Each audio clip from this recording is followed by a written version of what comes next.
Pourquoi vous venez me demander à moi d'être votre princesse? Ton père étant décédé, tu es l'héritière légitime du trône de Génovie. Ce sont nos lois. Je suis Altesse royale par le mariage, toi par le sang. Tu dois gouverner. La jeune fille, qui n'avait jamais rencontré sa grand-mère, voit celle-ci demander soudainement à la rencontrer. Mais elle est persuadée que sa grand-mère est responsable de la séparation de ses parents et refuse catégoriquement de la voir. Pourquoi je devrais rencontrer cette snobinade qui nous a toujours ignorés? Sous les encouragements répétés de sa mère, la jeune fille finit par accepter la rencontre. Mais lorsqu'elle voit enfin sa grand-mère, celle-ci lui révèle qu'elle est la princesse de Génovie. Moi, princesse?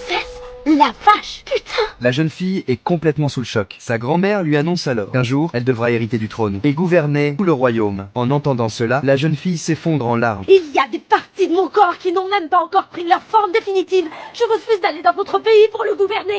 Et si vous voulez une autre bonne raison, je n'ai aucune envie de devenir une princesse. Refusant catégoriquement de devenir princesse, la jeune fille rentre immédiatement chez elle. Elle reproche à sa mère de lui avoir caché la vérité pendant toutes ces années. Sa mère lui répond qu'elle voulait simplement la protéger, mais la jeune fille est incapable de l'accepter. Et toi encore, tu crois que c'était utile? J'étais déjà pas assez effrayante comme ça. Il fallait y ajouter une couronne. Le lendemain, la grand-mère se rend personnellement chez elle. Elle explique que si la jeune fille renonce au trône, tout le royaume risque de sombrer dans le chaos. Sa mère tente alors de la convaincre d'accepter, au moins provisoirement, la formation nécessaire pour devenir princesse. Je n'ai pas d'autre option. Puisqu'il le faut. Mais pas le moindre mot de tout ceci jusqu'au bal. Je peux compter sur vous. Il y a intérêt.